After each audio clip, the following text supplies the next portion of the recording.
at the Dosumu Island that was gutted by fire, during which no fewer than 14 buildings were burnt down and 4 structures collapsed as a result of the incident last Tuesday.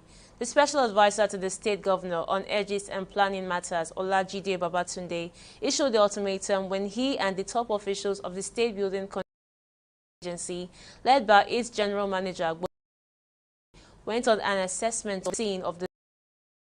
Babatunde said the state government has initiated a full investigation to determine the cause and stricter safety protocols. He further said the traders were in violation of safety rules with of illegal structures on pathways that prevented easy movement, while making it clear that traders at the market of understanding of safety rules. We have quite a number of drainages that have already been blocked with shops. I'm sure as you go around, gentlemen of the press, you would be able to show the entire world, what we've from the drainage part. Why we have also drainage here today to make that they protect drainage right of way. Behind me, you have a very beautiful building that when we were young, this area is where you have the tower clock. They call it, in Yoruba, you have a big area in Lagos Island, not only in Lagos Island, in Lagos State and also Nigeria as a whole. When they are having their festival, this is where the procession starts from. The build and ends. The building behind me, it's a very lovely architectural piece. Part of what we need to do is to ensure that some of these structures are restored. Have them for the future. We need to ensure that they are redeveloped, if possible, renovated, preserved, because they form part and parcel of our history. What you will see is that we have removed attachments from this Idumota area, and you can see all the buildings now through. We only need to now take care of street trading so that we see how this can be done in an organized way. We'll take a break now and return with business, international, and sports stories.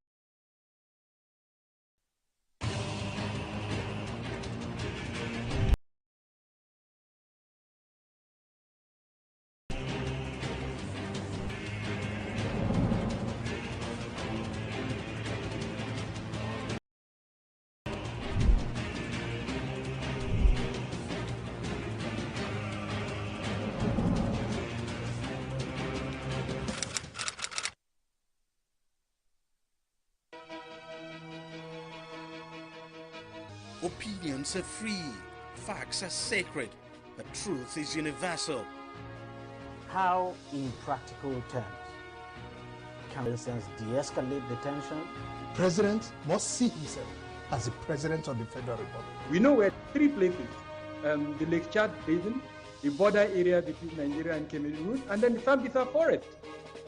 On TV360, we give you a complete dose of everything.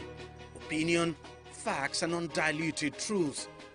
I hardly believe what politicians say in this part of the world. The new is possible, a future is possible. We delve into the issues, dissect it so that you can understand it, use it to take action. I don't think there's any need for any governor to look for grant for ranching. TV360, dissecting the issues. Welcome back. In case our news bulletin or for more updates, you can catch us on Limex World and AVO TV or log on to our website on www.tv360nigeria.com. You can also follow us on our social media platforms on Twitter, Instagram at TV360 Nigeria, or download our mobile app on Google Play Store, App Gallery, and Apple Store. On Facebook, we're at TV360 online. A multi-purpose center, which is the envy of all in our constituency. And The people who are living there are already enjoying it. Guy, do you think what is... I seriously doubt. I'm sure it's one of those... Do you know there's a way to find out if he's saying it's true or not? Now, it gives people like us always implementation of constituency project. It gives from location of project, amount funded, the level of job done, and even the profiles of concerned legislators. You and I can post directly on this app. Serious? This is the go-to app if you want to know how our Commonwealth is being expanded by the government. Wow. Man said it's true. Show me. The Construct app is developed by Other Paper Nigeria with support from USAID and is available on both Google Play Store and Apple Store.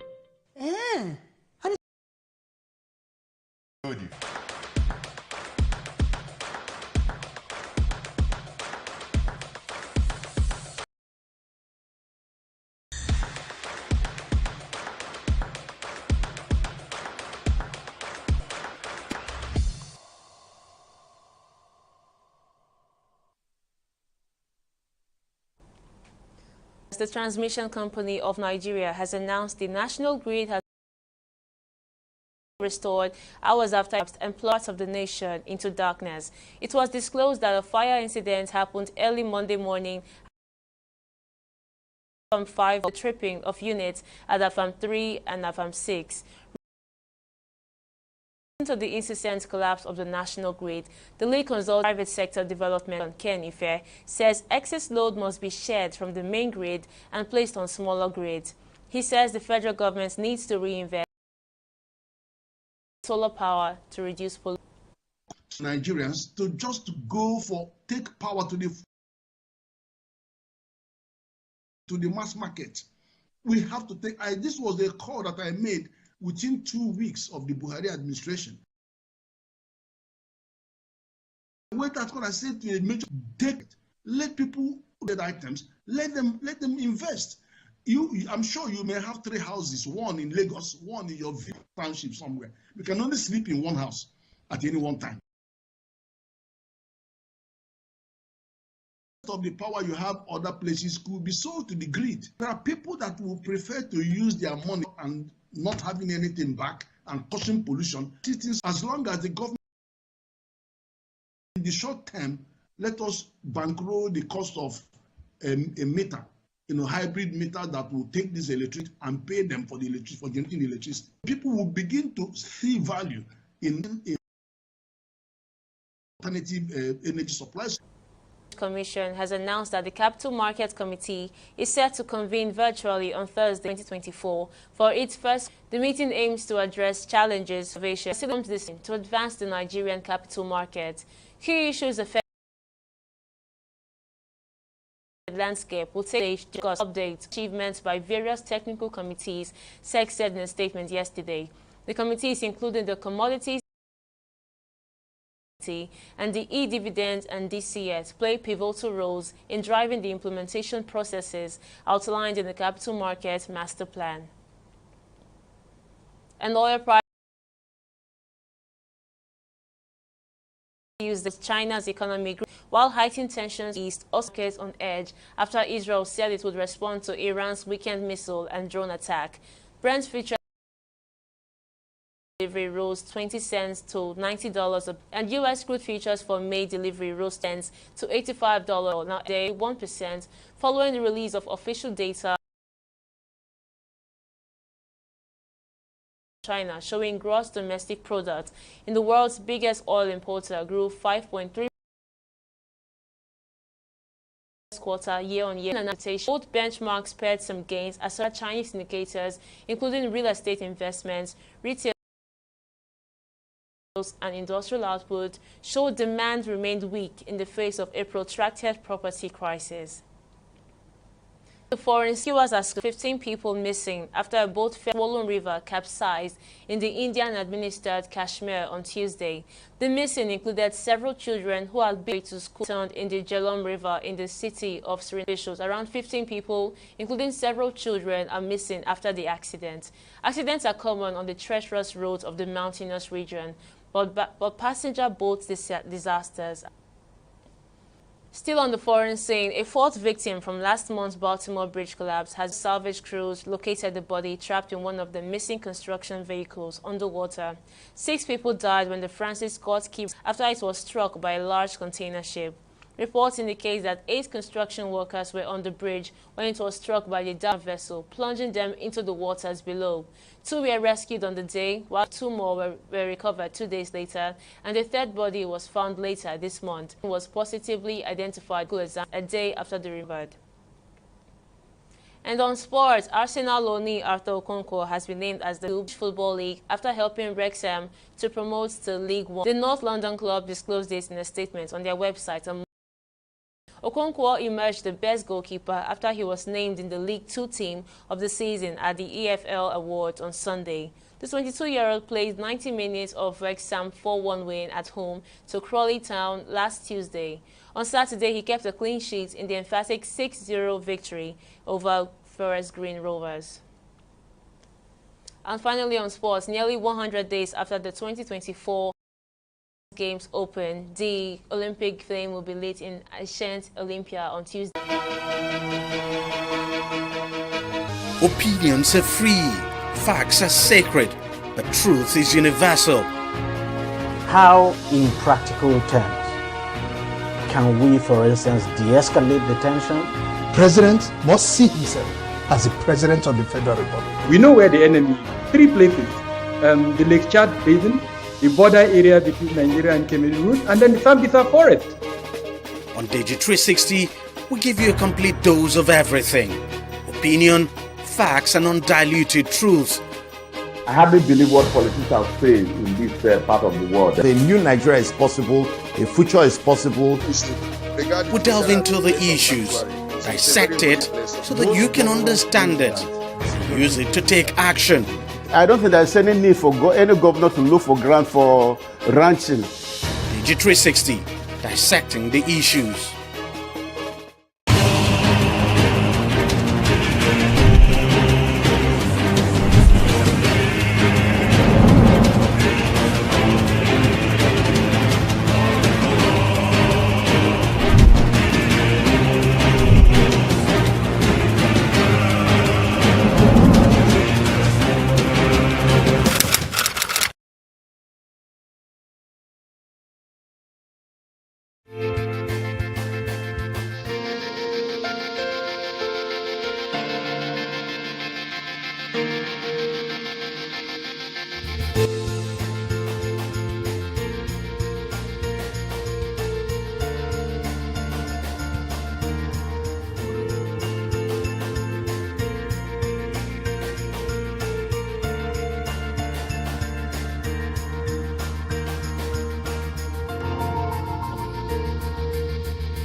Good day and welcome to your favorite sport program on TV, 360 Sport.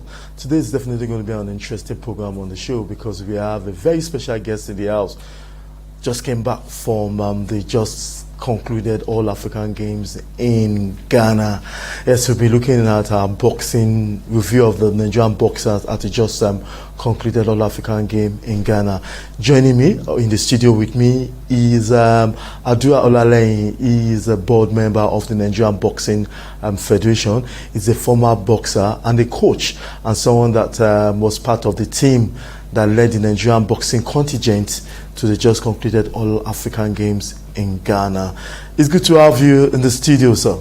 Thank you so much. You're welcome back from Ghana. So what can you say about your How is Ghana? How can you tell about what Ghana is all about? First of all, we give thanks to God for everything. Everything is so beautiful over there, and thank God for everything. And now we are back to Nigeria, and our experience in Ghana is so beautiful because we prepare to go to Ghana and go and conquer. And getting to Ghana, we are boxer. Nobody count us anymore. Okay. But we already count ourselves. Okay. We believe in ourselves. We believe in the team, and we believe in the coaches. And just want to thank God. The preparation was so good. Okay. We never wait for the government. Okay. We start our program before the government call the camp. And when you want to achieve something, you can't wait for anyone. And I can tell you, and that worked for us. And number two is that I thank all the coaches. They are club coaches. I thank the state coaches, and I thank the Secretary General, the technical and the coaching crew for the national team. Well said. Yeah, all of us did a good job. And we have some coaches that didn't make it to Ghana, and they did a good job too. And this is the success. And this is a wonderful things in Nigerian boxing and boxing all over the world. To go with 11 boxers to all African games and win 8 gold and 2 silver, lost only 1. It's so beautiful. Interesting. Is this the best so far, so good? You're a former boxer. I'm sure you've been to the African Games before. Is it the best record? You participated in 11 bouts, 8 gold and 1 silver. So is it the best performance in a long time for the boxers in the African Games? I will tell you entirely what. You can't. Only people that can do that will be Cuba. Cuba will go to competition, win 6 gold, 5 gold, but we now break the world record. It's a world record. This is not just African record. This is world record. Going with 11 boxes, 8 gold, 2 silver, 1 loss. They have never done in history of boxing. People that did that won 8 gold will be Kenya, but bronze. Okay. But we won 8 gold, 2 silver, and lost 1. So nobody ever done that. So I think it's a big record for Nigerian boxing, and that record already set. I pray again that we can make that record again, because this is so nice. Yeah. So what did you do? The last time All African Games was in Rabat, okay, in Morocco. What did you do special that made this very special, very interesting? Okay, let me tell you this. When you know something, you can't cheat it. This is what we know. My coach Obisa will tell me that when you're already in the national team, make the national team, you're already a coach, and you have to listen, you have to watch. And travel overseas is another education. And you can't stop there. The life that we are living in right now is the life of social media. Okay. So you have to check different country and different style and learn from them. So I live in America. I learned with Freddie Roche. I led the program. And when you look at 2015, when I work as a technical advisor of Nigerian boxing, we took them to Congo. We won 4 gold, 2 silver. Because when I left the country during my time, we win. But after we left, Nigeria boxing down. Okay? And after I come back as a coach now, we pick it up again. So Coach Tony was there, I was there, and pick it up again, qualify 1 boxer to Olympics in Rio, Brazil, and now go to All African Game, won 4 gold and 2 silver. And after that, I left. Okay. Boxing now down again. Then participate in the Morocco All African Game. They won 1 gold, 1 silver, and bronze. Right? So, coming back again, when the president called me the Adra, I say, sir, can you help? I say, yes. This is what I call for. This is what I love. This is my passion. And I started going on the social media, check all the boxers, one by one. Look at the best one and look at the one that is not. and put all of them together. And the most important thing is that me and Coach Tony, we come together and we work together. And the technical, Mr. Femi, and the secretary, and work with Coach Inka. We talk every day before the camp. We start working, we call the boxers, check on them. You need anything, we send it to them. That's what I do, because I have to use what I have to get what I want. So this is what I do. You need anything, I call them, you need this, okay, take. Because I don't want you to lack anything. Don't tell me that, oh, because I don't have this, that is when I can't perform. But I thank God, everything worked well for us. So I believe when you have passion for something, it's very, very easy. Just go for it. Boxing is what I know. I don't know anything except boxing. I can't deceive you. Coach Adua, now, yes. How can we sustain this legacy? I'm sure everybody know you in the boxing cycle in Nigeria, but how can we sustain this legacy? Now, Egypt is going to host the next All African Games, and we know some of our boxers have qualified for the Olympics. How can we translate this victory to some of the boxers that was in Ghana and are already on their way to Olympics? How can we make sure that we do something good at the Olympics? Let me tell you this. Olympics, I can put it undertaking down for Olympics. I'm not kidding. Nigerian boxing have not been winning medal for a long time. But I can tell you, this is our year. Nobody can change it. But my prayer is that God should give us another day. Every day we get another day, I'm telling you, we're going to get medal in the Olympics. I'm not going to tell you gold, silver, bronze, but we're going to hang medal. And Nigeria national team going to be sing in France. Yes, you got to be. I'm not going to lie to you. It's going to happen.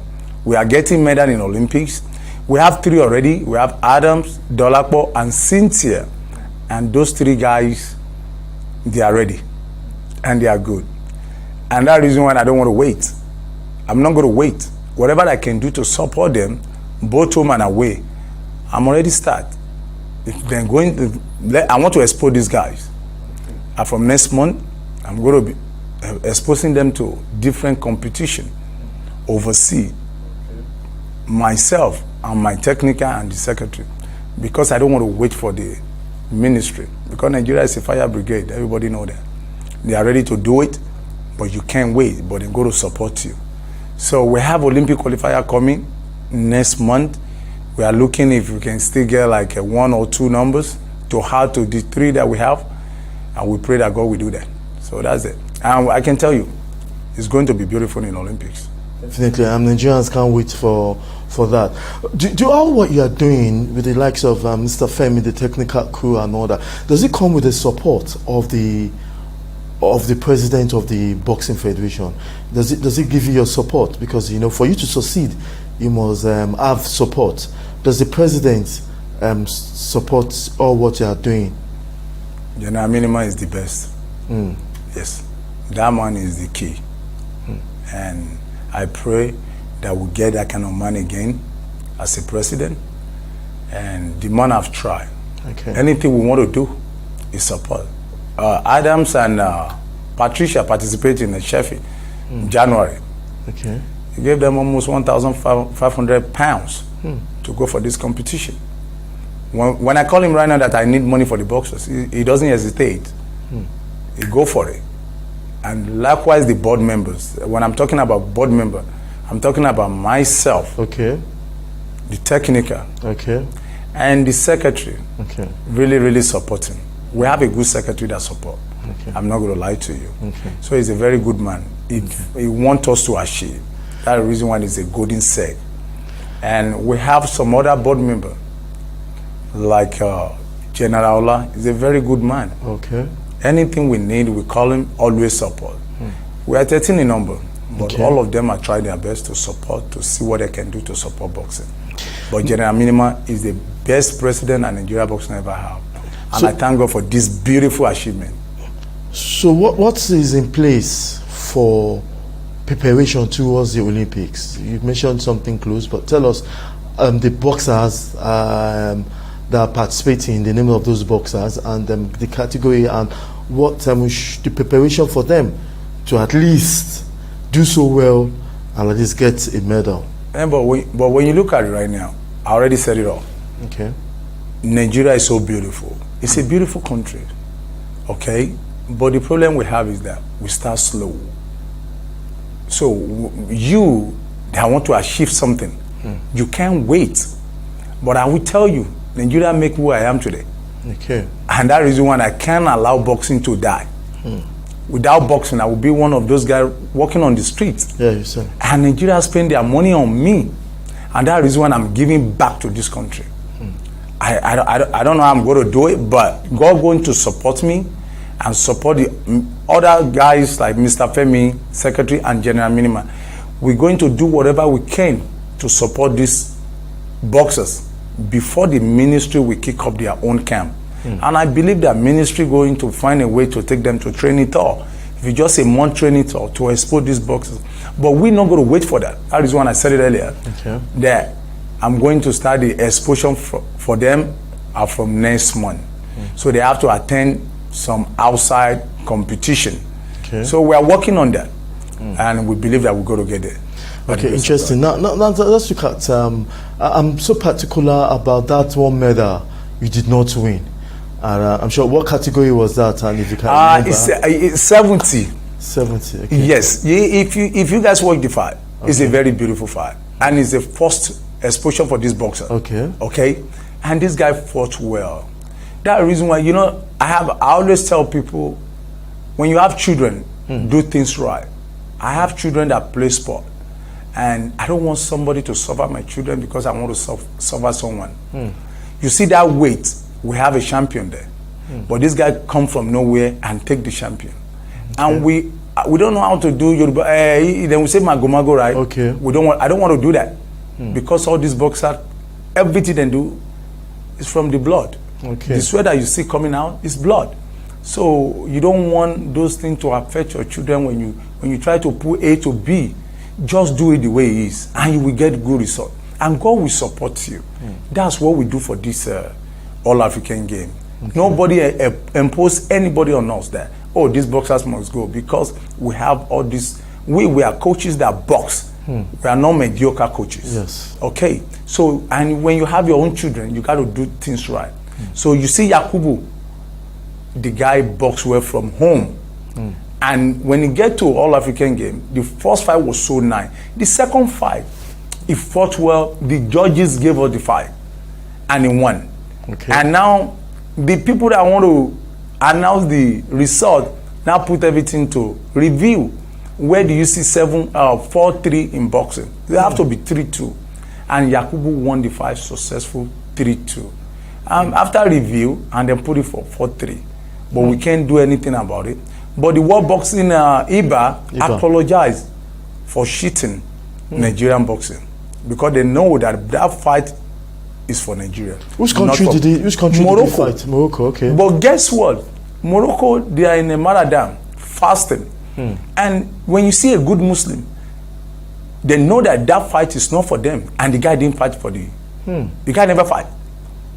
So the guy withdraw, didn't fight the next fight.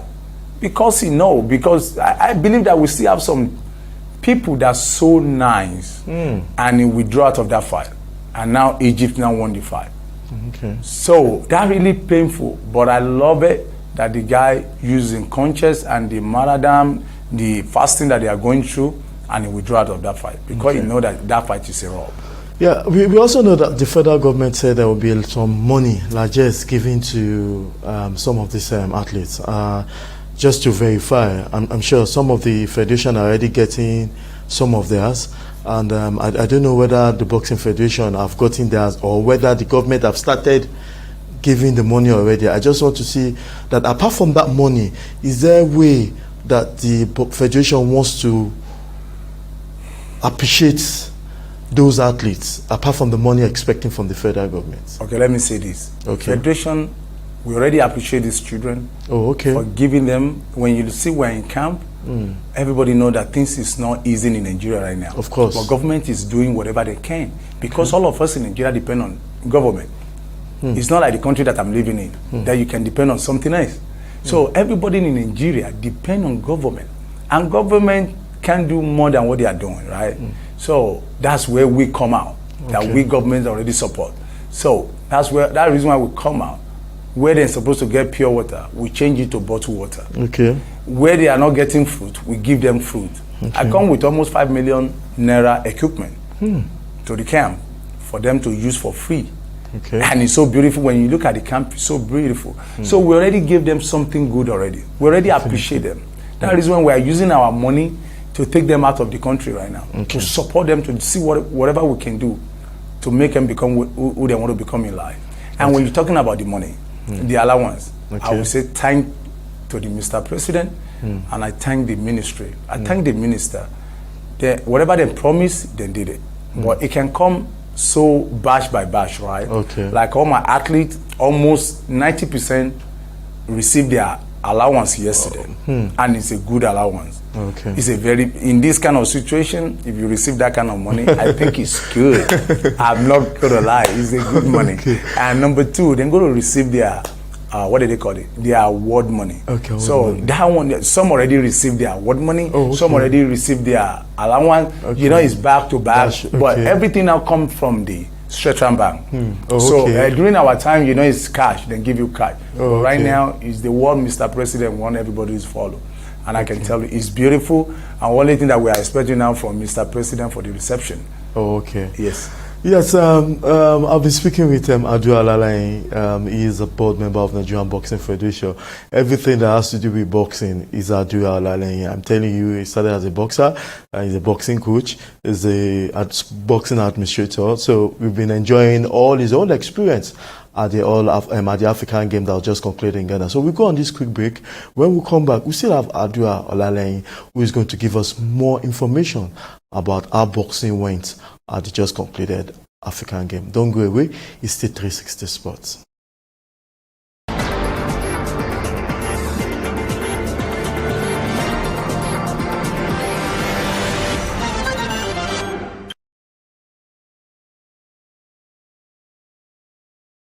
Welcome back. We still have Adua Olaleyin with us in the studio. He has been boxing for Nigeria since many years ago. We'll go a little bit into his personal life and how he has been boxing before we now talk about other aspects of boxing. Adua, everybody's happy here. How did you join boxing? How did you come about boxing? That's crazy. My father is a boxing coach. Oh, your father is a boxing coach? Yes. So my father, you know, I'm from Ondo State. Okay. So my dad is a boxing coach, and all my teammates were a lot of us then. And I like soccer. Okay. I'm one of a goalkeeper in Ondo State then. Oh, okay. But my dad always tell me that try to do boxing. You can gain from boxing tomorrow. And after my dad late 93, and after my secondary school, and my mom's sister tell me that, Andrea, you have to go to school. I said, no. How do you want me to go to school? Can you take care of 5 of us? But let me sacrifice for my brother, my sister. And I jump in it and I go back to boxing, you know. And my first competition, I become a bronze medalist. You know, I already start from grassroots. Yeah, in Ondo. I meet with a lot of governors. I started boxing inside ring since 1985. In Ondo? In Ondo. Okay. Meet with different governors in Ondo then. Now, you know, we are the one that opened Asaba Stadium. Okay. Under 13. When the government created the state, we are the one that opened it with boxing. So we represent Nigeria under 13, those young times. And after the, you know, 97 National Force Festival, is in 97 championship. Okay. I become a bronze medalist, and I love it. Who are those in your car? You were those. They are champion, man. And the person that I lost to then is a Blessing Oloko from Delta State. He's Olympian. He represent the country then. So I lost to him, but the fight was rough, and because nobody know me then. But only thing that I really love in boxing is that when I see the coaches, the way people go to the coaches, the national coaches, then go to them, then greet them, and they harm me, then salute them, and I say, one day I want to be in this position. I want to rule this country. So when did you come to Lagos, the National Stadium? Because I know that's like your home. Yeah, you know, the thing is that my first competition in Thailand, When I get to Thailand, I won a bronze international medal for the first time. Bronze medalist. So what crazy about it? When I come back home, I say, you know what? I'm not going to give up. I want to become Nigeria #1. And I become Nigeria #1. So 2002, going to Commonwealth, I messed it up because I believe nobody can beat me anymore. So there's a boy called me, we call it Muri from Lagos State. And he beat me. After beating me, and he become a champion. And he represented Nigeria for 2002 Commonwealth game. And I look at it, how can I play this day? And I come back again that, you know what? When you become a champion, you need to know how to maintain champion. How to maintain champion, and right. That's it. And I start, and I become a champion in different ways. Till 2007, I left the country to United States for World Championship in Chicago. Oh, okay. Since then, you've been in Chicago. Are you based? I live after Chicago. I moved straight out and I get a manager from Hollywood in Los Angeles. And I moved to Los Angeles and I start my career. And my career in professional, you know, when you get, people doesn't get it.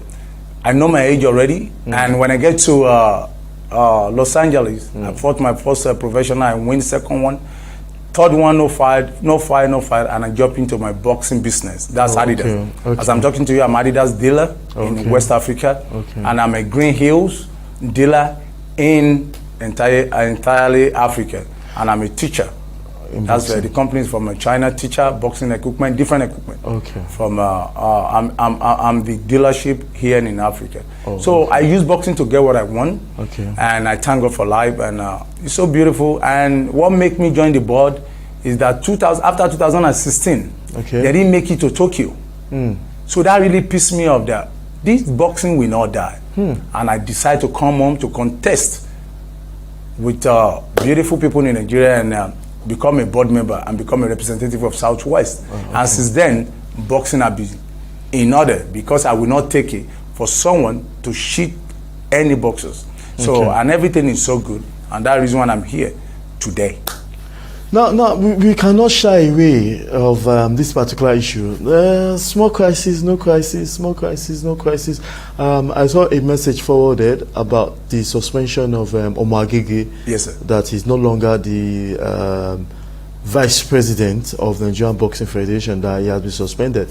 But recently, I also spoke with Omar Gege, and he said that he's the interim president of the Nigerian Boxing Federation. From a neutral perspective, will this ever end? I'm sure you people have been together. I know from record that you people have been together for a very, very long time. Something must have happened. But will there come to an end about this issue? Let me say this. Omar Gege is a very nice person. But Omar Gege doesn't have patience. You know, you can't buy the hand that feed you. Definitely. So that's where he is. No crisis in Nigerian boxing. You know, when you talked to me last time, I tell you, boxing is beautiful. Of course. No crisis. No crisis. The patience of Omar Gege is not enough. I talk to him as a brother. He's a very good guy to me. But when you talk to people that you know that this guy is not ready to listen. Too much power. When he's going to Africa back and forth, I call him. Boxing, Nigeria boxing is your grass. You need to go back home, settle with your people. You can't be going everywhere in the name of boxing. And see what everything that be going on. Omar Gege already suspended for 3 years. Can he pay for the money? Almost 30,000 francs money. So, Adua, because of our time, let's ask one last question. What's the future of boxing? Tell us the future of boxing, finally. Right now, we are bringing boxing back to normal. Okay, boxing is coming back fully. So don't let anybody deceive you. We have a lot of athletes all over the world. People that want to represent, because Mr. President already let people know that come home and represent your country. You can see what happened in soccer. You can see the way the president honored them. Yes. It's beautiful. Very beautiful. So now, sport generally is going to kick up again. And boxing is coming back. You can see the achievement. It's not by me or anybody, it's God. We just have to give thanks to God, and I can tell you, boxing is back, and it's back for real. We already have the winning team. It's not going to be changed for now. We're going to continue with our winning team, and everything going to be successful. And I can tell you, if you give me paper right now to do some undertaking for Olympics, I keep telling all the journalists, I will do undertaking for my boxer, that we're going to get medal in Olympics. The world is listening to you. I'm sure the undertaking is already. When you speak in front of a lot of people watching you now, you should know that you've already taken your undertaking. I'm not running for it. Yeah, I'm sure this is going to trend on the social media and all that. But lastly, I remember that you're in Accra. Can you give us the overview? You know, I'm sure you're concentrated in boxing, but how was the camp everywhere about Nigerian performance in Accra? Accra is beautiful. Nigeria performed well, and became second. The accommodation is not bad, but you can never compare it with Koja. Koja is the best all-African game that ever happened in Africa. So Koja is the best because I participate in Koja, and Koja is the best because I've been Koja or Algeria, all-African game. But Ghana did whatever they can to host everybody, and Nigerian team generally they perform well and they're so good. You're talking about the athletic, the track and field, the judo, the volleyball, everybody put their best. But understand, just 2 weeks preparation. 2 weeks preparation. 2 weeks preparation and we deliver. So we anything that Nigeria actually do, then do it from their own art. So that's what I see about Nigeria. We always take over. Anywhere we go, we take over. So it's beautiful. And I thank the Mr. President. Again, I thank the minister. I thank the directors, the people that support. We just want to say thank you to them. Okay. Yes, thank you very much, Adua Olaleyin. Thank you very much for your time. I've been speaking with one person that resonates with boxing. Thank you very much for being part of the show, Adua Olaleyin. Thank you so much. I appreciate it for bringing me here today. Yes. So that's all on today's program. If you're just joining us, you can join us on all our social media platforms to be part of this conversation. The man you just saw now has everything about boxing, resonating with him. A former boxer, a boxing coach, a boxing administrator, and somebody that still deals with boxing kits, a dealer with many issues that has to do with boxing. So if there's anywhere you need to talk about boxing or anywhere you need to go to, you have to meet Adua Olaleyin, who has done so much for boxing. He said something interesting. He said Nigeria spent his money, Nigeria's money on him. So you have to make sure you also give back to Nigeria. So if everybody can think like that, Nigeria has spent so much money on many footballers, many boxers, many swimmers. Are they now giving back to the society? Adua Olaleyin is an exception. He has been doing so well for boxing because Nigeria spent taxpayers' money on him, so he's giving back to the society. Thank you very much for being part of today's program. I see you, Mother Shishi. Same time next week, we'll give you all what you need to know in the world of sports. Bye for now.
everyone and welcome to another episode on Startups. So in today's episode, we'll dive into one of life's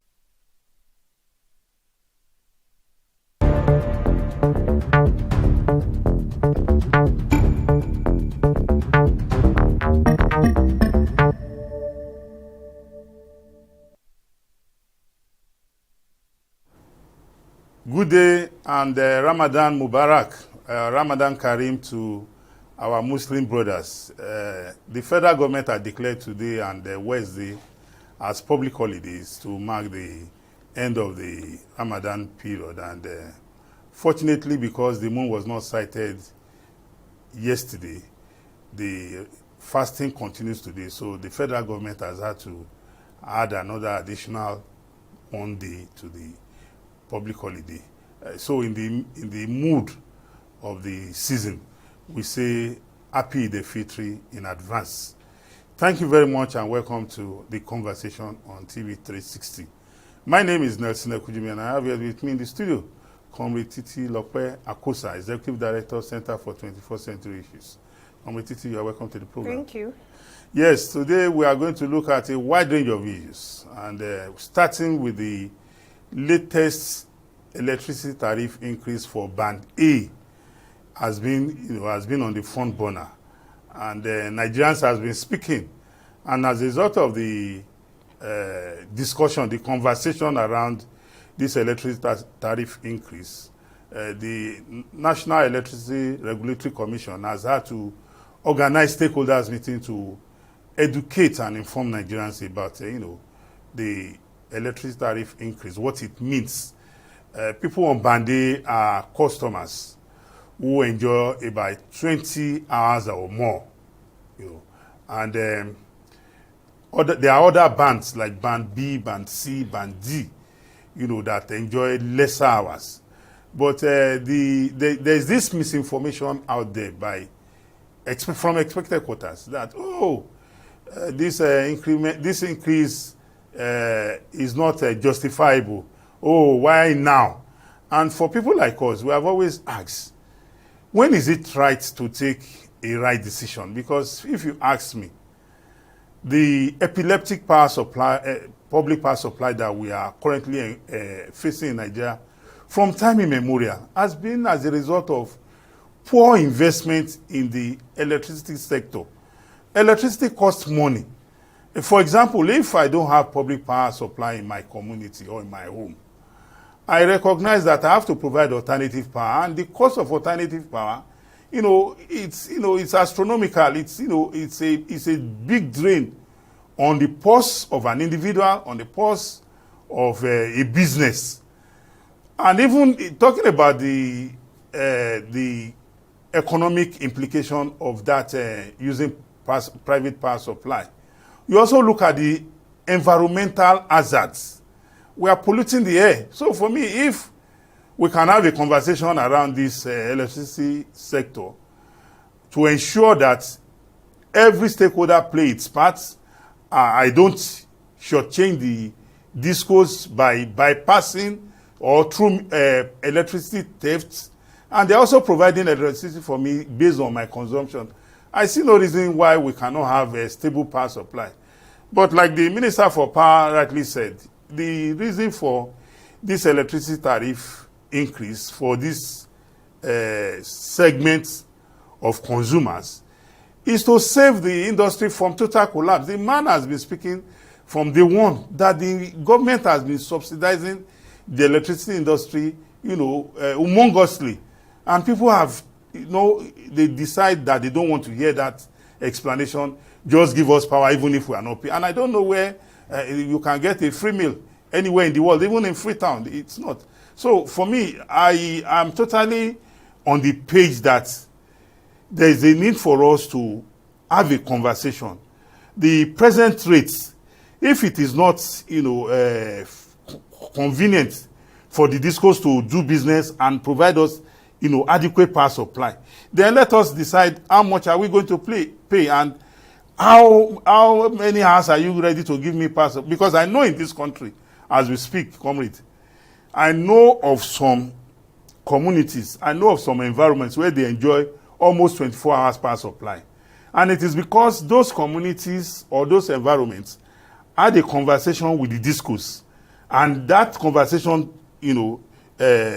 was tailored around the costs. And the consumer said, okay, we are ready to pay. And because of that, they are enjoying. So when people say, no, there's nowhere in the country where they are enjoying 24 hours supply, I said, no, It's because you don't know. If people who are involved can tell you their own story. Yeah, I think the issue of electricity tariff increase is deeper than what we are seeing, and I need as much as it may be necessary at times to increase the tariff. There are other issues that governments must look into to actually show that they are sincere in the matter. One of those issues is, you remember that when they did this unbundling, some years back. The privatization. The privatization. That was in 2012 under former President Goodluck Jonathan. The essence of privatization is to have competition. Yes. So that if you cannot give me good light, I'll go to those who can give me. Have alternatives. And then there was this rollout of prepaid meters, which started. Till today, we have not been able to have 100% coverage of that. Absolutely, I agree with you. So, and then we also understand that people are still getting estimated bills, crazy bills. Yeah, absolutely. As we speak. Yeah, I agree with you. Government should speak to that. Yeah, very I important. Agree with you. Yeah, that's very true. You see, because when you are saying we are raising tariff, it's easy to raise tariff and say... Not for everybody. Oh, yeah, I agree with you. It's not for everybody. You understand? Yes. So I believe that the issue of rolling out prepaid meters should also be very, very uppermost on the mind of government here. And then again, you see, the discourse came out and started explaining their problems and things. See, let me tell you one thing. I believe that when private sector takes on things that has been driven by the public sector before, they should do better. But I must say, these people are not doing well. See, the national grid continues to collapse. Who is collapsing it? Who should deal with the problem of collapsing national grid? Even when the national grid collapses, all those people you say that has 24 hours light or so, they are also affected about this. So, see, the conversation around energy is government point into those who deny problems. I can remember the amount of that at a corner rate just to develop this sector. Where is this money? What have they done with it? Yes, you know, when we started, we said we need to have a conversation around this issue. One, I agree with you that I'm also looking at, can we have a legal framework binding the discos, the gencos, and the consumers? Because you talked about the performance. I will give you my own personal example. I mean, in my area, there was a time we had a pole fell, and you believe that for over 2 weeks, they didn't come to replace that pole. That's the private sector. The private sector, and I was telling them, I even had to tell them that, look, when this electricity was in the hand of PHCN, we graduated from NEPA to PHCN. I said, if we have this type of problem, I can assure you, under 48 hours, it will be replaced. What we have discovered over the years is that these private entrepreneurs called the discos, is like they are not interested in investing in the electricity sector to ensure that we have power. Regular but power. When you talk about the collapse of the national grid, the national grid is not in the hands of the discos. It's in the hand of the federal government. We have GENCOs. I agree with you. That was why I said there are different problems at different absolutely at different segments around the value chain. So what I would advise really is this, that, well, for those who are enjoying 24 hours light or 20 hours light per day, with prepaid meters, so that you pay for what you use. Absolutely. Well, it could be a bit fair. Because if you have 20 hours light, it's a real good thing for you to do your business. Even for the economy, Even for the economy. But then, and even the environment. Then again, we must start rethinking again. Those people within those bands, are they residential? Are they industrial? There are things we need to think around. Because if it is industrial, it means you are adding more to their production cost. And would that help to bring down inflation? Those are questions we need to ask ourselves. Residential areas, fine. You can determine if I want to use this light to power my generator, to power my electricity, aircon or not. You decide when to use. When you are not in your house, you can switch off the your light so that you don't use, you understand? Yeah. You can manage your light with the amount of electricity you buy. But for somebody who is into production, and we want a productive economy, we don't want a consumption economy. And the only way we can drive a productive economy is to have regular power supply. Yeah. So if the power supply is costing them a fortune, as if even if they go and use generator that they are using, it's almost the same, then what have we gained? Well, I don't want to believe that I'm not saying that is it. Yes, I'm just trying to. We need to look deeper. Yes. Do a deep dive to see where it is, where this cost will go to. If it will not eventually go back into goods, finished products, where at the end of the day, costs will still pay more. I recognize that one of the beauty of this new electricity tariff is that it has increased the consciousness of Nigerians, because everywhere now everybody is discussing about it, either correctly or ignorantly or mischievously. So the beauty of it is that I think we need to hold NERC by, hold them accountable, in the sense that if NERC is doing their job, it will ensure that every participant along the value chain is alive to this harassment. Because I know for free, like you spoke about estimated billing. There was a time in my house, I'm not even using AC as at that time. I was given an estimated bill of between 27,000 to 40,000, and I was like, what am I using? How many hours do I have light? So I think for AC, they should have a decisive decision on to stop estimated. You even know what somebody told me. But this started to the schools that this meter faulty. They didn't bring back. They didn't. Were giving me. I want a situation whereby, if that's why we need to have a situation. If my meter is faulty, or you cannot meter me, then I think we should have a fix such that if my meter is faulty and you have removed it, within 1 week, if you don't replace that meter, then the law should be that we should have this legal framework around it. I should not pay for electricity, of course, within that time, because it is not my fault. Yes, because what we have discovered, even though this electricity tariff increase is another discussion. Honestly, and I think to put all this nonsense to rest, let states start developing their own electricity. There is a law which empowers them now. Even the let there be competition. Well, we know the electricity industry has now become deregulated. Yes, states can generate. That is under the concurrent list. Let states, even if it stops a local government, if it has the power, if it has the infrastructure, to start planning along that line. Maybe in 20 years' time, Ikeja local government could have its own electricity plant. Well, I think in 20 years, I think a lot of maybe in 20 years, I mean. A lot of states have started taking that initiative, and they should let it happen quickly. Yes, we just hope that that's all.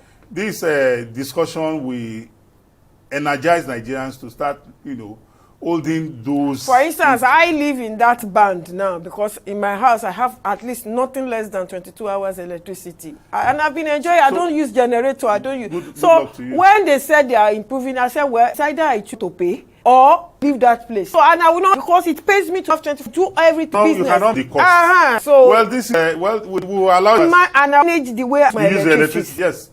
We will allow the conversation to continue by Nigeria. We can be rest assured that this is a topic that we'll visit another day. We'll go on. We'll be right back. Continue to watch conversation coming to you from TV360.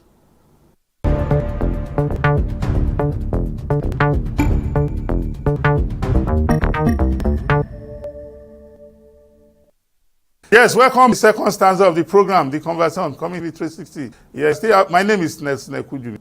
I see her with me in the studio, Comrade Titi Lokwe Akusa, Executive Director, Center for 21st Century Issues. Once again, we say fitri in us to our Muslim brothers and sisters. Yes, on the second stanza of the program today, we want to look at the latest impeachment decision in Edo State.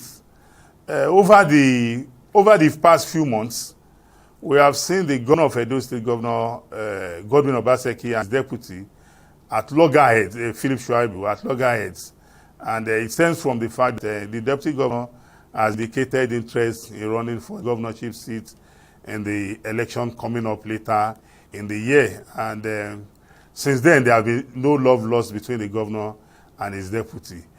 Just some few hours ago, it was reported in the media that the deputy governor, Philip, has been impeached. And he was immediately replaced by a new deputy governor in Edo State.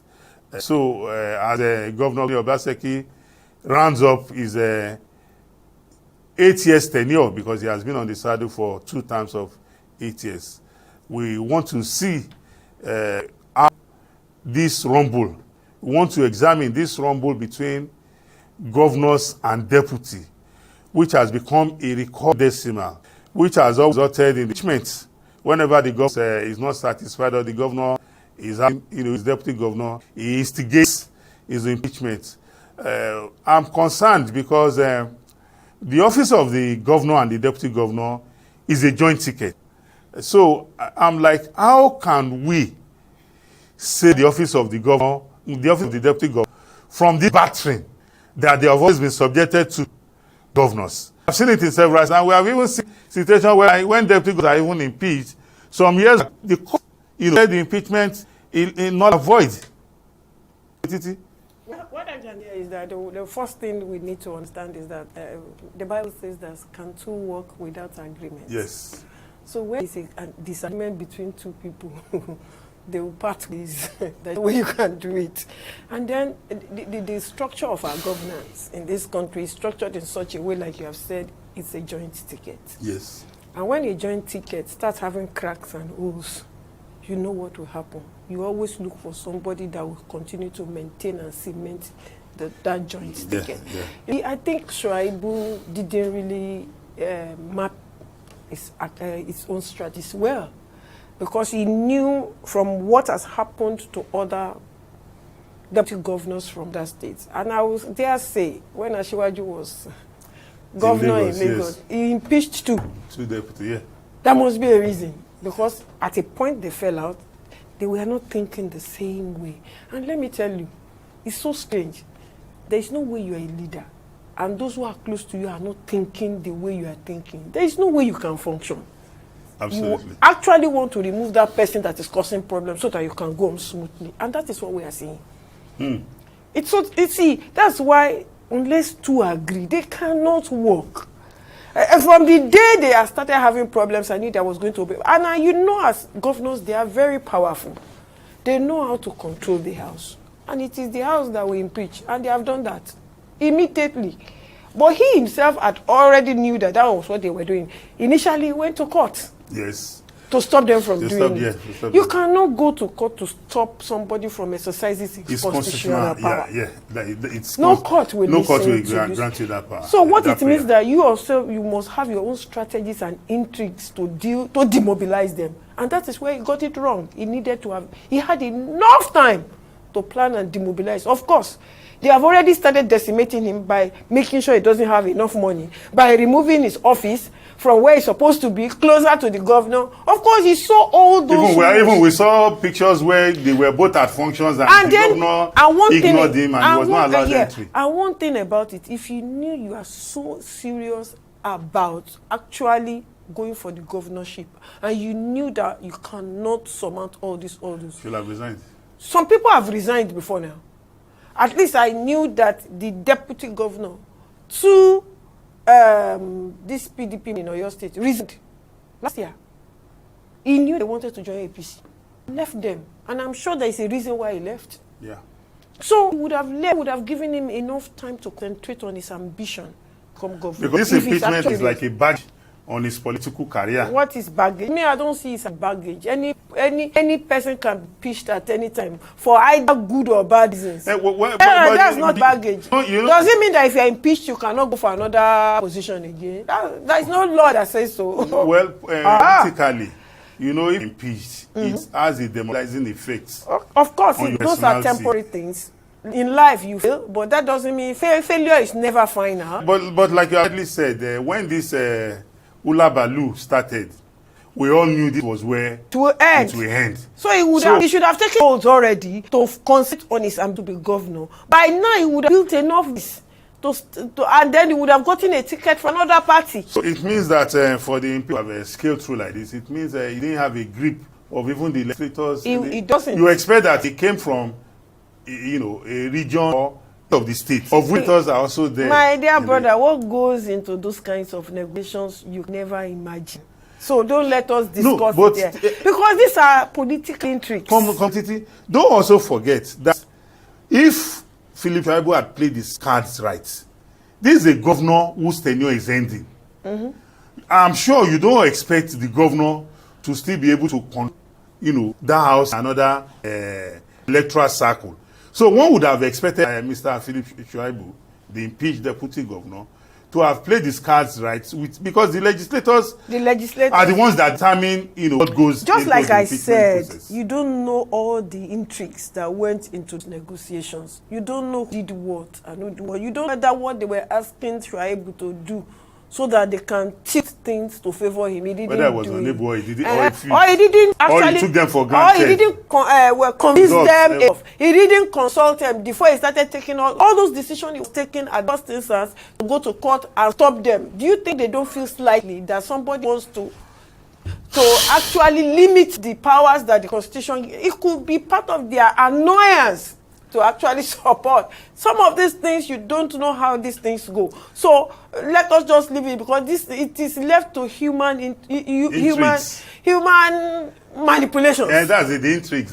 So well, like we have both agreed there, another deputy governor has beaten the dust. Philip Shaibu, the deputy governor of Edo State, has been impeached. In the days ahead, we expect that he will want to challenge his impeachment in court. That is the only option open to him within our, you know, our democratic system. So anyway, we wish the people of Edo State the best of luck as they navigate towards the end of the administration of Mr. Godwin Obaseki. Well, ladies and gentlemen, thank you very much for being with us on this episode of The Conversation. Till we come your way again next time. And once again, to our Muslim brothers and sisters, we say, happy Eid al-Fitr. Have a great day. Bye-bye.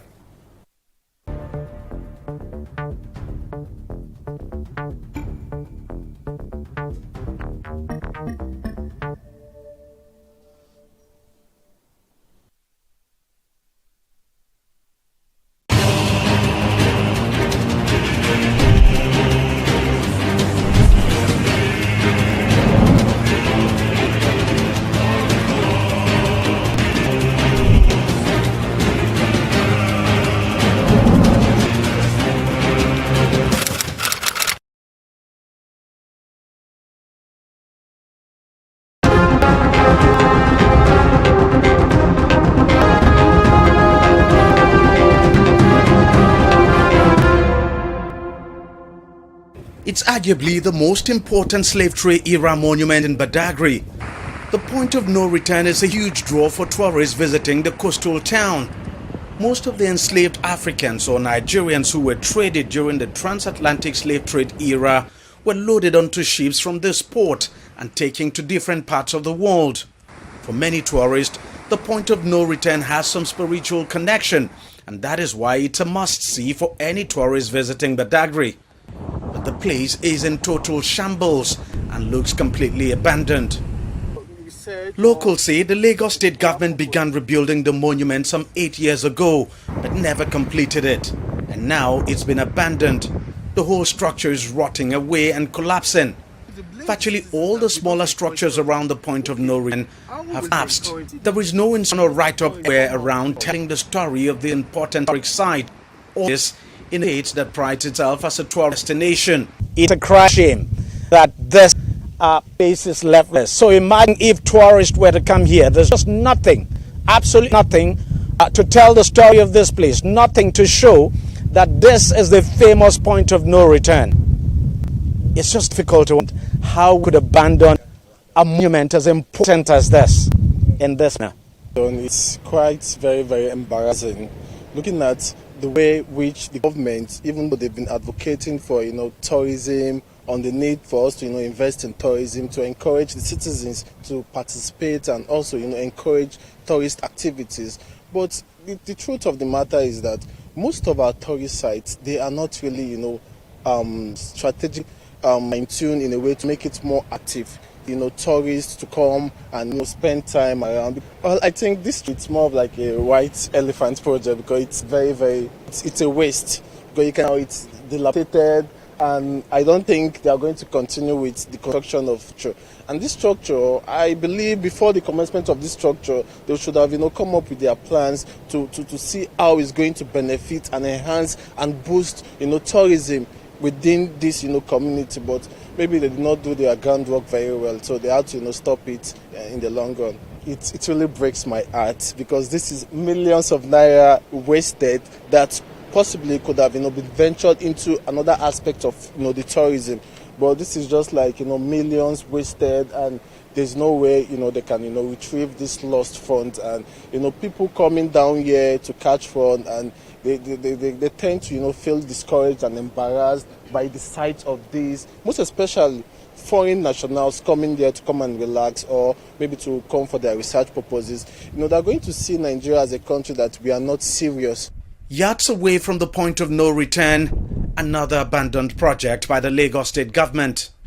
Locals say this was supposed to be a guest chalet started during the governorship of Babatunde Fashola, but long abandoned. Even this paved road leading to the point of no return has not been completed. Most part of it is yet to be paved. Even in its terrible state, tourists still flock to the point of no return, but they often leave disappointed. When I was in secondary school then, we came for an excursion here, but the place we went to was 4-story building, and then we were not opportune to come here because they were like, okay, we can't come here since we were young then. But coming now, at least, that was 2014, and this is 2024, let me say that's 10 years ago. So coming here now, and I was like, okay, land of no return, let me come and let me see how it looks like. But on getting to this place, it's very disappointing because there is no evidence, that there is nothing to show that, okay, this is an evidence to show that this is a land of no return. And even this building, I'm just guessing that maybe that is where the colonial master stays then, where they select the slaves and all those things. But I don't know, because there is no one to tell us the history, and it's very disappointing that they just let it go. Like, let me say, it's a waste. Anybody can come here and claim it as anything.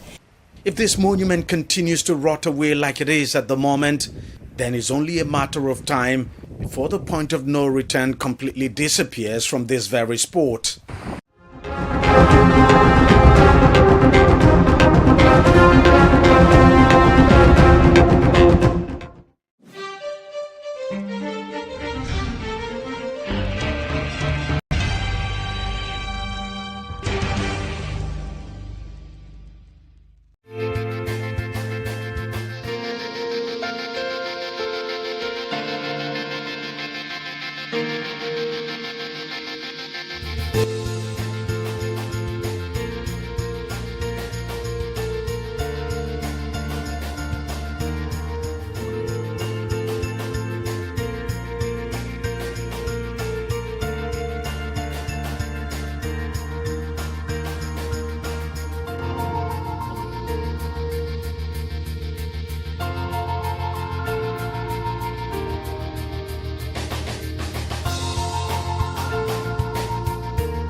There are many sad and dark events in human history, but none devastated the African continent like slavery.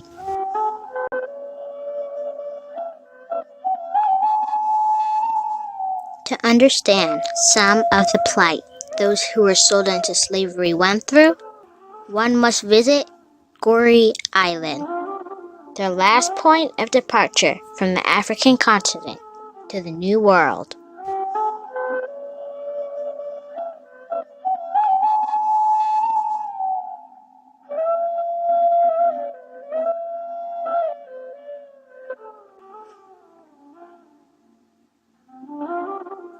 Boarding the ferry to Goree Island. This is no slave ship, but it is no less built to capacity. But this time, with goods, tourists, traders, and for a hint of Noah's Ark, some animals, even though there are not two of each kind.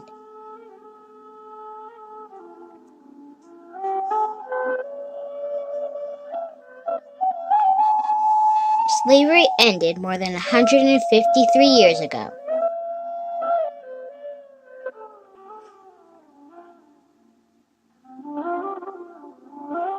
One can't help but feel sadness just walking the streets, trying to imagine what went through the minds of these citizens of various countries as they were hauled, sold, Where did these slaves come from? At that time, each African ethnic group had its price. And the most expensive ethnic group used to be the Yoruba. Yeah, they were from Nigeria. Because those Yoruba were very strong and tall. And they worked very hard in the plantations. That's why they were more expensive.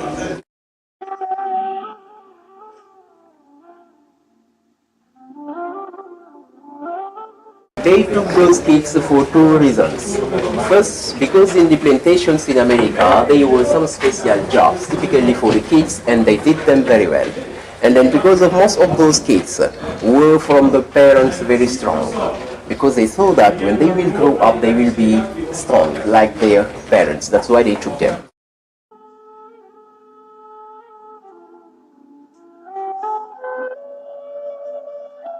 In all the 28 slave houses in Goree Island, the slave masters have the right to sleep with the young girls.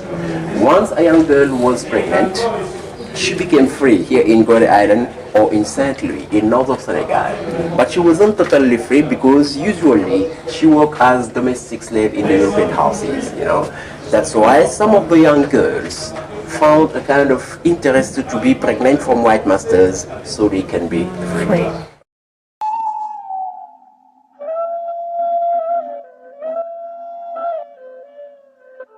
At that time, the price of a man was up to his weight and his muscles.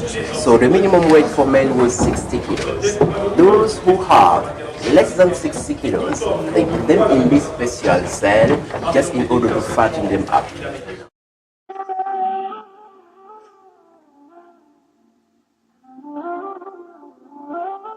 Let me tell you that they did not buy slaves with money. It was exchange. For example, to buy a man up to 60 kilos or a virgin girl, you could give a gun or a barrel of wine or a blanket or something like that. To buy a child, you could give a mirror or a necklace or a piece of tobacco or something like that. So that's why people used to say that Africans also were involved into the slave trade, because some of the African tribal chiefs were collaborating with the Europeans. Yeah.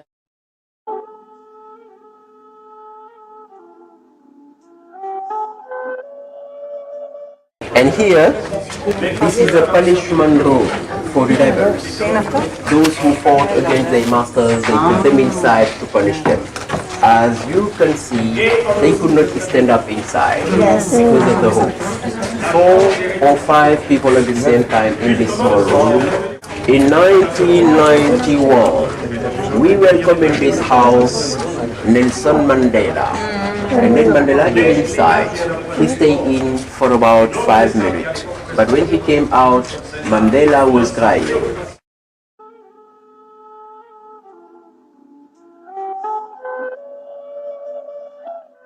Right, and that you have the waiting rooms. The slave used to wait here before the shipment at the famous door of no return. Because once the slave got out from this door, it's mean bye-bye Africa. They took them to America and they never come back. Because of the rocks, the boat could not come near.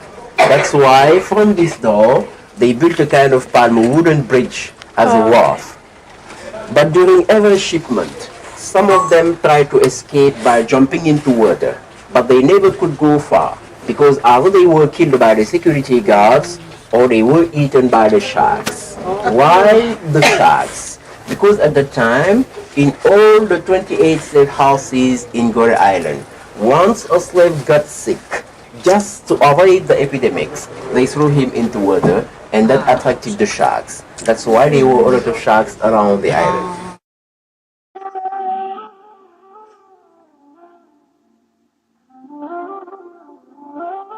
Let me tell you that slavery lasted in Gore Island from 1536 to 1848, more than 300 years. And during that time, there were about 15 to 20 million slaves coming from all over the African western coast. They transit through Gore Island to America, and 6 million of them died because of bad treatment. 6 million.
Very emotional, but he knows it very,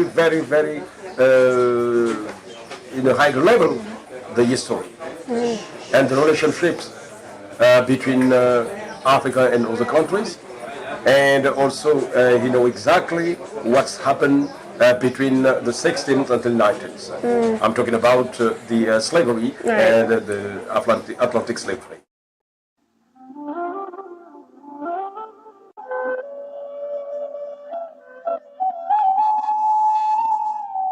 Walking away from the island, there are some pretty paintings on the street walls. One must ask, what have these walls seen, or what cries have they heard over the last 300 years?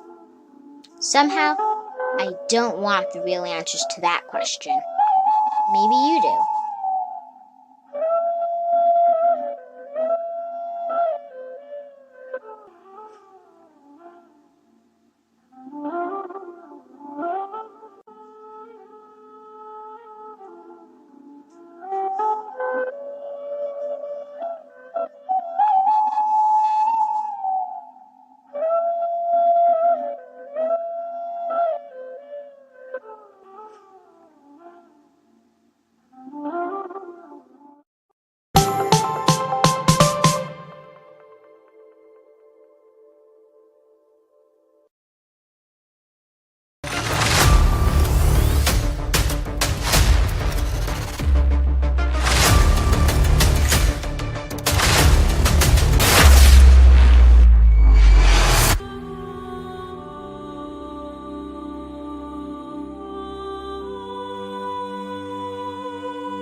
Ayatollah Committee is a theocratic communist setting funded by a group of believers known as the Apostles in 1947. Ayatollah community in its heydays has the largest per capita income in the whole of West Africa.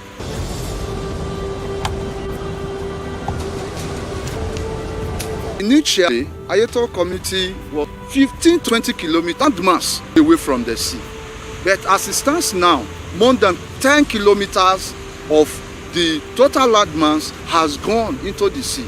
And this frequent surge is attributed to emission from multinational oil companies off the coasts of our land, not minding the environmental challenges and disasters. This unity established in one of the near base. A lot of people you see in the offshore were trained here. Both mechanical engineer, electrical engineer, and nautical engineer were trained in this bush. Yes, this bush, I call this place bush. And this is the Shepherd Technical Workshop approved by the IWD, which is now Minister of Transport. IWD means the Inland Waterway Department. That is the colonial time. This place is like small London. So occupation here is fishing. You can see now every town has been eroded. Some of our fishermen, they have went to other places to find for their source of livelihood.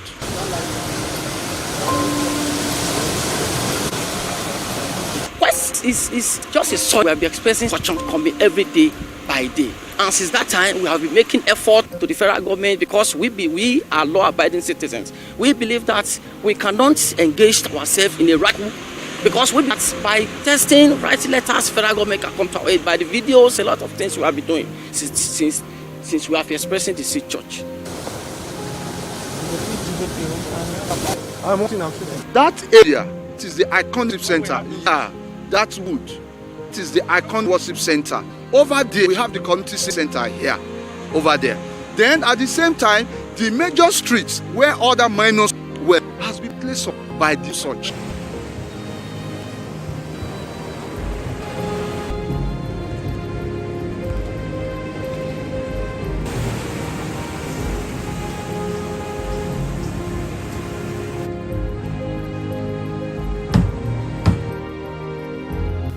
I am seriously worried. I'm worried because this recurrency surge is affecting us in virtually all human aspects of our life. Social life has been collapsed, economic collapsed, health-wise, nothing to me about. Activities, our life has been totally because Ayatollah is a religion. It moved here. We are not just here to do our activities, which is the community is the church.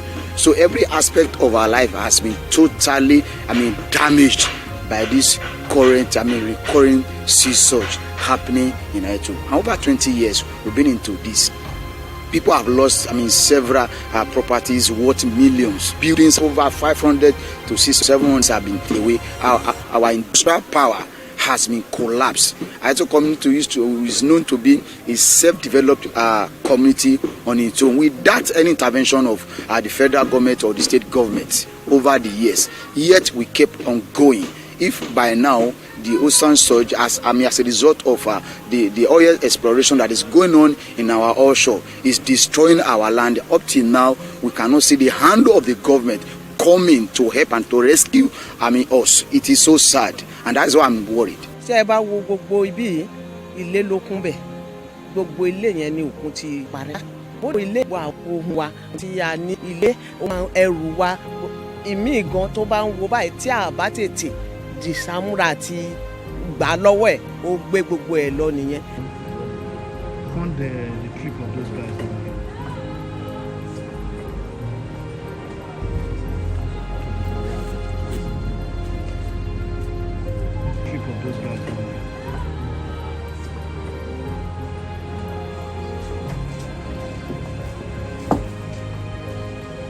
This thing is excruciating, it is extreme.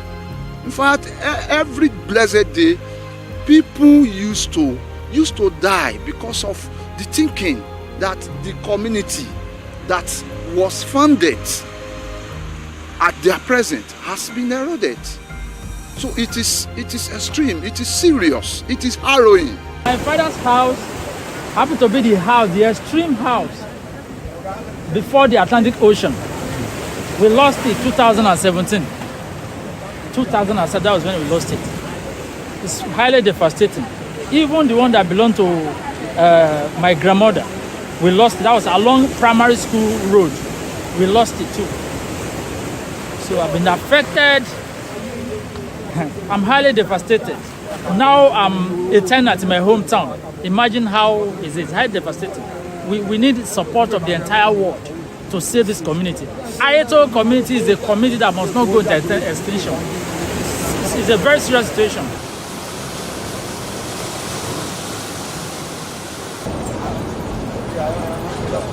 So the community is divided into two, the up and the down. So the up is reserved for the male. Why do that? Because they want them to access the sea quickly because of the occupation they engage in.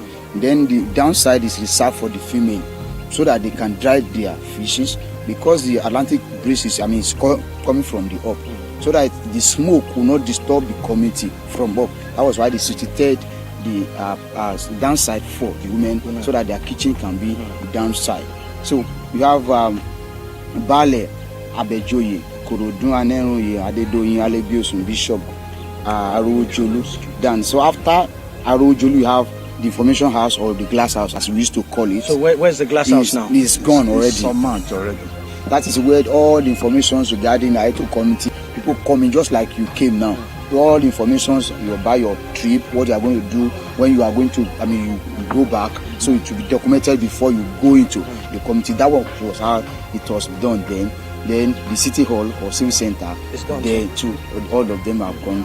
After the city hall, you have Ojomo Street is gone too. So behind Ojomo, you have the church building, the church street and the church building. Is gone already. And that church is very important. Very important. That is where they situated that night of January 12, 1947. They situated when they came in. Now we have Akinjoye, we have Ajayi. Then in Ajayi Street, you have the first Ogeloyinbo Palace built with wood. So that one is gone too. We have the Olowojayi.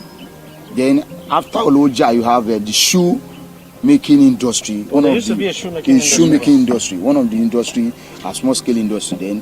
Then behind the shoemaking industry, you have the clothing making industry too. So that one too is gone. So we have after Olowojayi, behind it is the shoemaking and the clothing making. We have Olowo Topa Oyinbo. We have Omogbenyiwa. Then after Omogbenyiwa, we have the carpentry workshop. So the carpentry workshop too is currently threatened. Half of it is gone into into the sea. And then you have Tobase. Then we have after the street, it's a minute there. So after this one, we to streets. So from the upside, where's the mini supermarket? This is just behind the what's it called? But it's still there. We can still find it there. So after the the mini supermarket, you have Oyetomi Street. So from the main side now, the main streets, Oyetomi Street is the only surviving street you can find up. And it's been threatened. It's threatened. In almost, we only have just 2 buildings. That is where my mother's father's house was situated, and it has been eroded. Just 2 houses.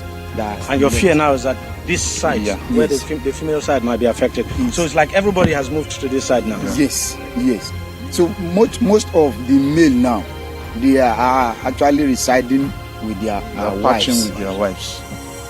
Their wives. So the Oyetomi is the only one that you see.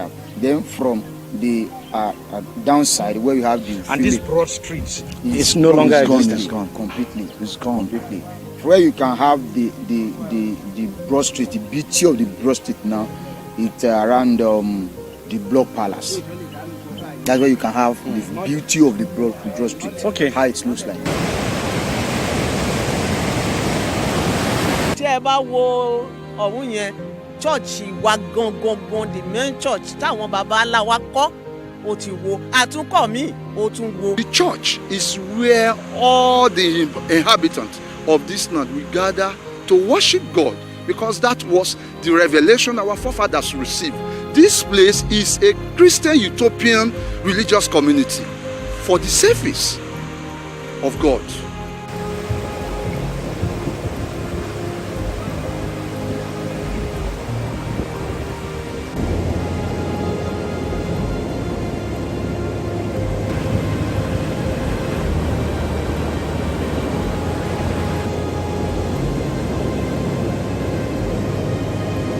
It has actually changed the landscape totally. Let me put it that way. Why do I say so? It's because when you look at the land mass, as at when our founding fathers came here, 1947, it is about 20 or 10, 15 kilometers to the shore. So people had to trek. I think Dr. Noge wrote a book about Ayeto community, that the only challenges that the fishermen, because Ayeto is known for fishing, the only challenges that they are having, it is the accessibility to the shore too. That is as at that time, and it's been a long time. So it has actually changed the landscape, and we are worried about it. This is the community technical college. Here we are. Now you can see now these are debris, has been ravaged by the sea surge. Now that place, that is the bakery that we are using before. This last month, the sea surge has ravaged this place, and we've relocated to another place. So it is serious. That is the powerhouse generating plants. It has been affected, greatly affected by those sea surge. We also have dockyard over there where marine boats were built in the past. That place has been submerged as well. So nothing to write home about in the community again. All our social, cultural activities has gone. The secondary schools has been relocated for about 3 consecutive times now. Nothing again.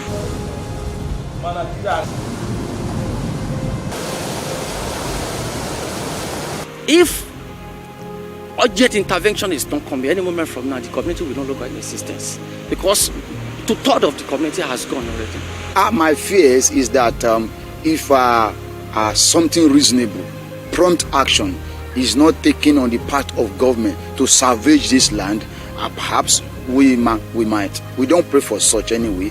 The community might go into institution. We don't want that, because Ayeto community has helped the federal government, even the West Africa, in terms of marine, because when Ayeto was having a technical school, the Ayeto community has trained experts in marine engineering, in nautical engineering, and they are serving all the multinational companies that we can see in our offshore.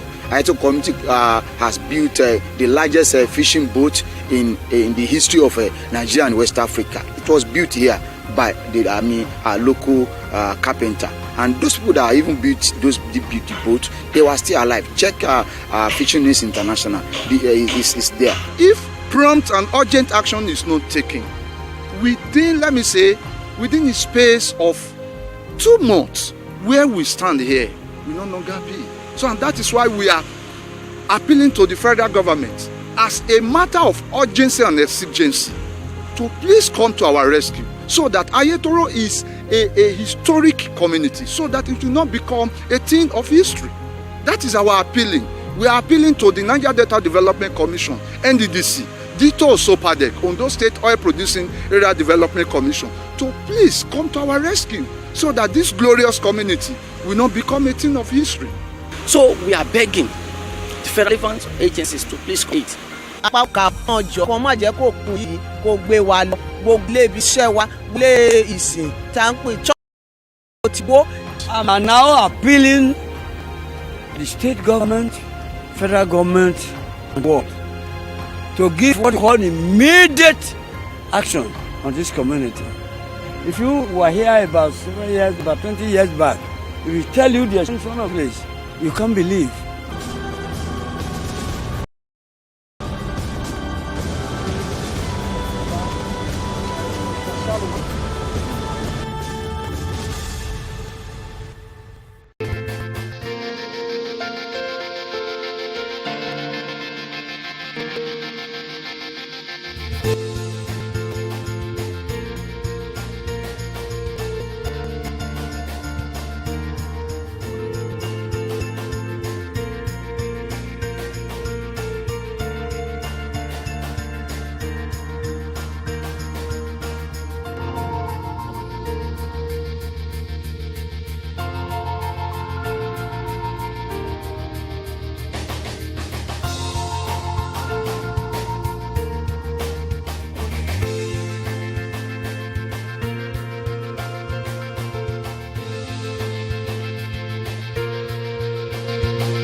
Welcome to the new state anti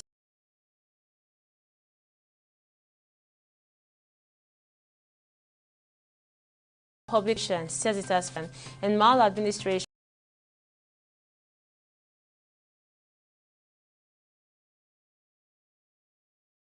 insisted that the court ruled laundering was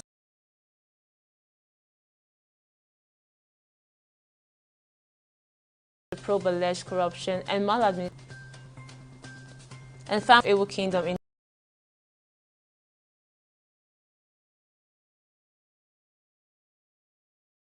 to be in the dark for about a month, saying statement by the secretary of the Ewu Urhobo Traditional Council, saying that despite efforts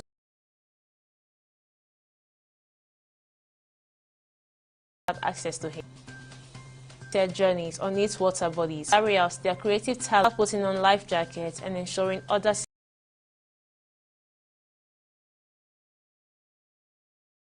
This is content made available to news by the State Commissioner for Culture and Tourism, Nnamdi Ije, who condoled with the families of those who lost their lives in the ill-fated last week. And the air component of Operation Hadarin Kai has precision airstrikes of East 30 of their fighters with Ram village along the shores of Lake Chad. In a statement signed by the Director of Public Relations and Information, Nigerian Air Force, on Tuesday, the airstrikes conducted 13 were a decisive blow against terrorism in the northeast. And on the acting chairman of the Internal Service, Emmanuel, has revealed that 35 persons involved in illegal tax collection in the state are currently the agency has set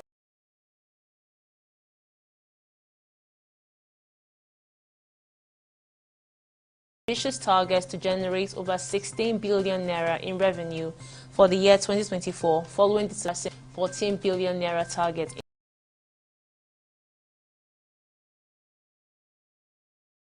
Speaking to journalists on Monday, Ajena explained illegal tax collectors in the state, saying them are supported by influential and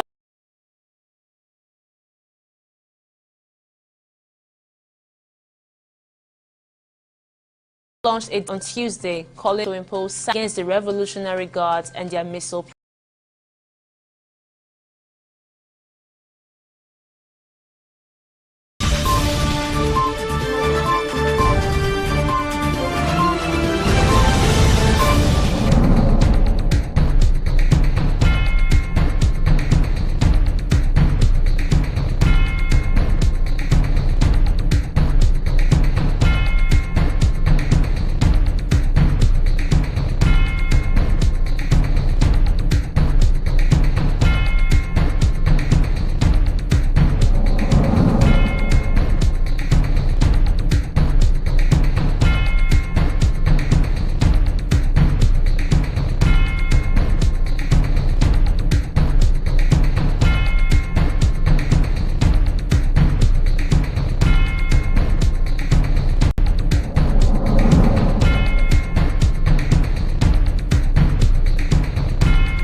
Well, I didn't know on time because I only knew that she found it difficult to read, and even when she started school, although I thought it was part of the reasons why I didn't catch up with her because I was actually I moved around a lot. So when I moved, she has to change school.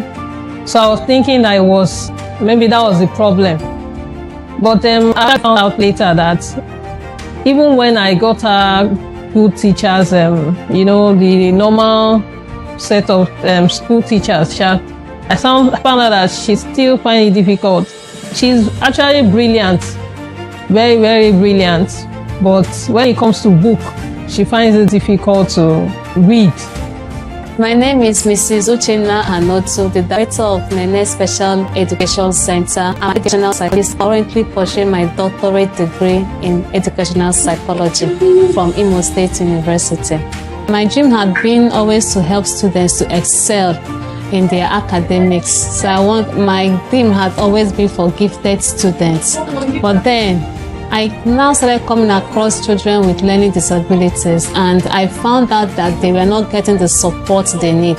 So I was helping them in my little way, one-on-one, until it now came to my doorpost. I got reports from the school that my daughter would be repeating class, primary 1. I was like, why? And they said she's not meeting up. This is a girl that is normally intelligent. You know she knows everything, but they said she couldn't read. So, as an educational psychologist, I now had to go back to my books because I had packed my books. I went back to my books to study, and I found out that there is something called dyslexia, and not just dyslexia, there were other neurological disorders. There was autism, there was ADHD, there was all those cerebral palsy, all of them are linked together. So, that was how I started focusing on children with learning disabilities. I was going from school to help them, but then 2 times a week, 2 hours a day is not enough. It wasn't giving us the results we wanted. So we now had to open the center, and I told the parents, if you want an intensive program for your child, you could enroll him or her here. When she has developed to a certain stage, she can now go back to mainstream school. That was how Learning Center started.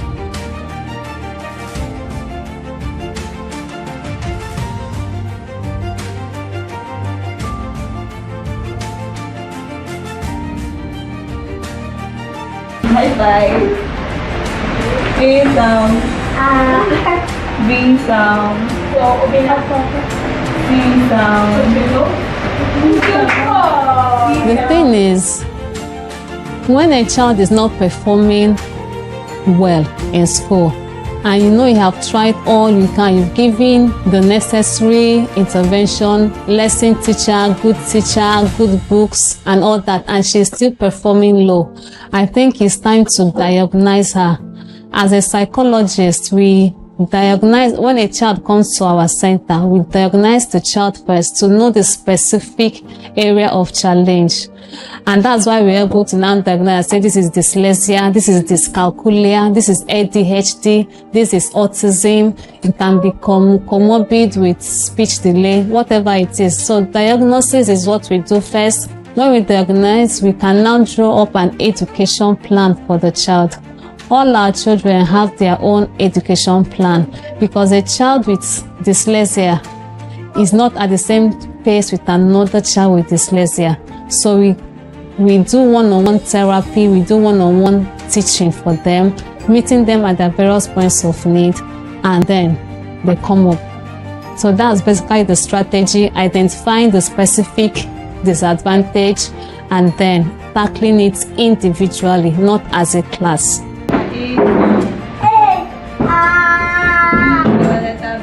My staff and I, we go for professional training. We go for courses mainly online. Okay, this is actually a timer. This is a timer we use for their section. So each section for a child, because of children with autism, most time they are diagnosed with ADHD, that's attention deficit hyperactive disorder. So it's difficult for them to teach them in normal class and take a long time with them. So we time our sections with them. For each section for a child, we have 15 minutes. So I put on my timer. For 15 minutes. So I know that at the end of 15 minutes, the child knows he's done. You see them stand up sometimes because they're like, just want and leave. So help time them in the best way. Well, sometimes I to like you try something, you can easily pick up, but you have to keep consistently going over it day by day and all, and it's like same as if you're not getting a result, or when you're trying to keep kids with getting to teaching them kind of can be very, very taxing. And also sometimes they just don't want to learn. It's sometimes like that. She has improved a lot compared to what she was then, because she was having low self-esteem, and then but here they kind of brought our confidence up. Our confidence level is a lot high, and even if you are not careful, you won't even know that she has that condition again. So I'm actually happy with my experience with Nene Special Center. Well, it's been quite encouraging. It's been good. It's been a lovely experience. Jaden, my son, couldn't do some things not until he started with the speech school. He couldn't feed himself. He couldn't identify letters. He couldn't identify numbers, but his hearing was perfectly well, and he's still fine. He hears very, very well, but he couldn't identify some things. But right now, he can identify, he can make sounds, and the rest of them. So I'm impressed. Before, she won't even try to pronounce, as in, if the word is difficult, she just jumps it to the next word. But now she's trying to, and then she has improved in her reading. She has improved in her self-esteem. I don't know, psychologically, she has improved. We started last year, 2022, with the few students I had. So this year, we plan to go more social media and then reach out to schools, primary schools in particular. On the headmistress corporate, that's a diagnostic center where they can organize learning challenge, because most of them are hard in this school. The teachers are confused. The child doesn't want to read. So we want to tell them there's a center where they can diagnose the child's disability, and we can all help them to tackle the challenge. So it's just the process, and through social media, reach out to parents that are worried about disability. I want to ask every parent that when you observe the situation in your child, you should don't just assume, because some lab schools, they don't really look at these conditions in children. They just assume that the child is poor or the child is dull. They don't have provision for that in most schools. So, and then such child will have low self-esteem, and it will look like they cannot do anything, or they look inferior peers.